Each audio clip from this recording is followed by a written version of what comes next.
کے دور میں سلجوق ان کے بڑے کا نام تھا۔ تو ایک دفعہ محمود غزنوی نے سلجوق سے پوچھا اگر مجھے تیری مدد کی ضرورت ہو تو کتنے آدمی پیش کر سکتے ہو؟ تو اس نے ایک تیر دیا، کہا یہ ایک تیر ہے میرا، کسی کو یہ تیر بھیج کر میرے علاقے میں بھیج دو تو چند گھنٹوں میں 1,00,000 تلواریں تیرا پہرا دینے کے لیے تیار ہوں، میرے پاس اتنی طاقت ہے۔ تو یہ سلجوق کی نسل میں تھا تغرل بیک۔ اللہ تعالیٰ نے جب عرب زوال کا شکار ہو گئے اور ضعف کا شکار ہو گئے، جیسے بڑھاپے کا کوئی علاج نہیں، جب قوموں پہ زوال آتا ہے تو اس کا بھی کوئی علاج نہیں، پھر اور قوم کو جگہ ملتی ہے۔ جیسے بڑھاپا ایک فرد پہ آتا ہے، ایسے بڑھاپا قوم پہ آتا ہے۔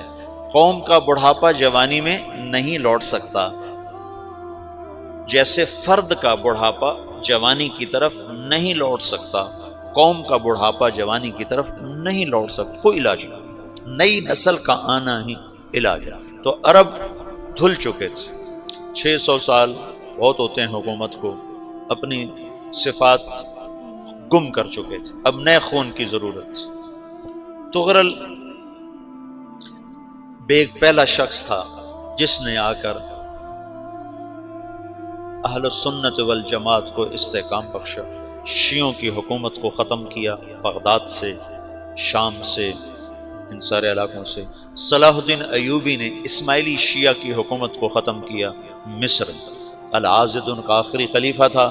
صلاح الدین ایوبی نور الدین زنگی رحمۃ اللہ علیہ کا پروردہ تھا، اس کا دوست تھا، اس کے دوست بھی تھا، بچہ بھی تھا اس کے سامنے، زیادہ لکھنے پڑھنے کا شوق تھا۔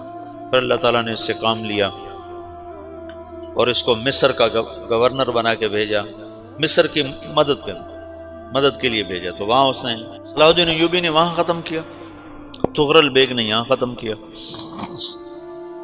تو پھر سلجوق جو تھے نا یہ اقتدار میں آئے، ادھر ختم ہو گئی سلطنت بنو عباس کی، مصر ایک چھوٹی سی ترکوں کی سلطنت۔ تو اللہ تعالیٰ پھر مرکزیت کے لیے ایک نظام چلایا، دو لشکر آپس میں لڑ رہے ہیں ایک میدان میں، ایک جنگلی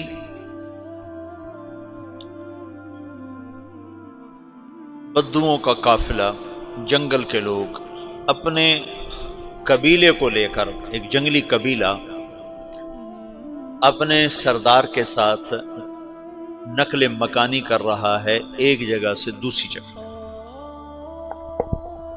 اللہ کا نظام کہ یہ لوگ چلتے چلتے چلتے اس وادی میں پہنچ گئے جہاں جنگ ہو رہی ہے، دو لشکر آپس میں لڑ رہے ہیں۔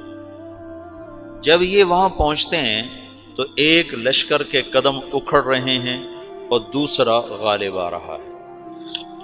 ان کو نہیں پتا شکست کھانے والے کون ہیں اور فتح پانے والے کون ہیں، ان کو نہیں پتا۔ اس جنگلی قبیلے کے سردار کا نام بھی تغرل ہے، تغرل۔ تو یہ سردار کہتا ہے جو شکست کھا رہے ہیں ان کی مدد کرو، کچھ پتہ نہیں کون ہے، کہتا جو شکست کھا رہے ہیں ان کی مدد کرو۔ تو 400 وحشی جنگلیوں نے فاتح لشکر کے پیچھے حملہ کر دیا۔ وہ تو ایک کافی ہوتا تھا، 400 دوڑ جب تلواریں پڑیں تو چند لمحوں میں نقشہ بدل گیا، بھاگنے والے جم گئے اور جمنے والے بھاگ پڑے۔ جب جنگ ختم ہوئی تو شکست خوردہ لشکر کے بادشاہ نے ان کو بلایا، اسے پوچھتا ہے مجھے جانتے ہو میں کون ہوں؟ کہا نہیں۔ کہا تو تم نے میری مدد کیوں کی؟ کہا انسانی ہمدردی کی وجہ سے، تمہیں شکست ہو رہی تھی اس لیے تمہاری مدد کی۔ پھر اس نے اپنا تعارف کرایا، میں ہوں سلیمان سلجوقی، ترکی کا بادشاہ۔ مسلمانوں کا لشکر تھا اور تاتاریوں سے شکست کھا رہا تھا، تاتاری فتح پا رہے تھے، مسلمان شکست کھا رہے تھے۔ تو وہ اللہ کی غیبی مدد بن کر آئے۔ تو وہ اس سے کہتا ہے میرے ساتھ رہنا پسند کرو گے؟ تم نے میرے اوپر احسان کیا ہے، میں اس کا بدلہ دینا چاہتا ہوں، میرے ساتھ رہنا پسند کرو گے؟ کہنے کا کر لوں گا. تو اس کو لے کر ترکی آیا، اور استنبول اس وقت روم کی حکومت میں تھا. اسے فتح کیا اس تغرل کے آگے چوتھے پانچویں پڑپوتے محمد فاتح نے. تو یہ استنبول ہے، یہ ترکی ہے، بیچ میں ایک چھوٹا سمندر ہے، یہاں ایک جاگیر ہے. تو سلطان سلیمان کہتا ہے یہ جاگیر تجھے وقف ہے، ادھر سے رومی مجھے تنگ کرتے ہیں حملے کر کر کے، تو میرا دفاع کرتے رہنا، یہ جاگیر تیری. اس جاگیر پہ اس نے اپنے قافلے کو آباد کر دیا، اپنے قبیلے کو، اور ایک چھوٹی سی حکومت بنا لی، جو ایک صوبہ سمجھو سلمان سلجوقی کا، وہ ایک چھوٹا سا صوبہ ہے. وہاں جب یہ رہ پڑا تو پھر یہ ایک شیخ کے بیت ہوتا ہے، وہاں شیخ طریقت ہے، ان کے یہ بیت ہونے جاتا ہے. وہ اس کو رات اپنے پاس ٹھہراتا ہے، تو ایک کمرے میں ان کو ان کا خادم ٹھہراتا ہے.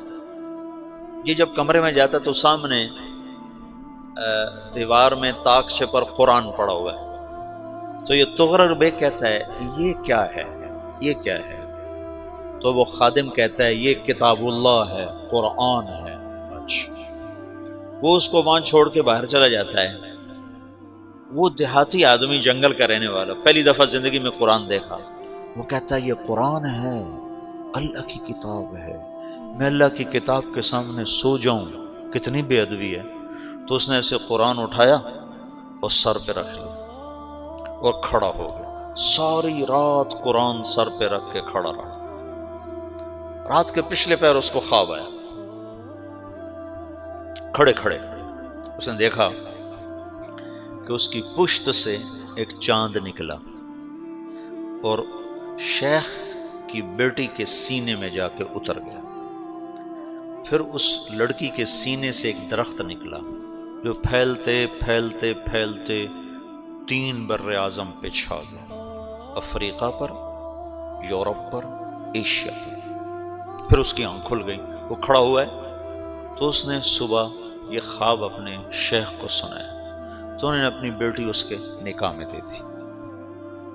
اس بیٹی سے ایک بچہ پیدا ہوا، تغرل بیگ نے اس کا نام رکھا عثمان. عثمانی ترک نام سنا ہوا، جو میں نے کل بتایا تھا کہ 1924 میں وہ خلافت ختم ہوئی. تو ایک بیٹا پیدا ہوا عثمان. عثمان نے پھر ایک نئی اسلامی حکومت کی بنیاد رکھی جو 1924 تک چلتی رہی.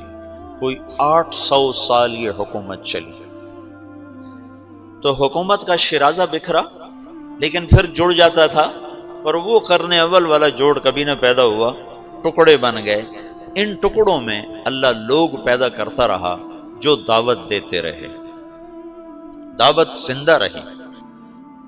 جو تربیت کا نظام تصوف کے ساتھ تھا اب وہ تبلیغ کے ساتھ.